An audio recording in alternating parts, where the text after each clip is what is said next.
You ask Tiger to solve. This deals with linear equations with one unknown. The final result is x equals 16. Let's solve it step by step. Simplify the expression. Multiply the fractions. Break up the fraction.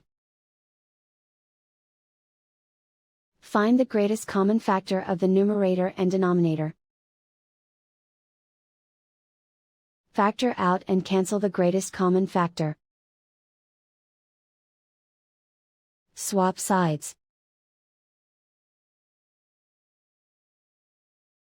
Group all constants on the right side of the equation. Subtract 4 from both sides. Simplify the arithmetic.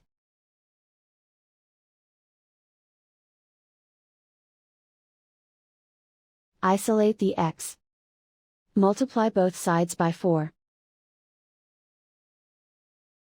Group like terms.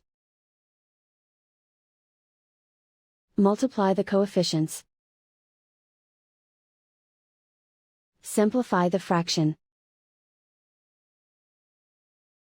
Simplify the arithmetic. And so the final result is x equals 16.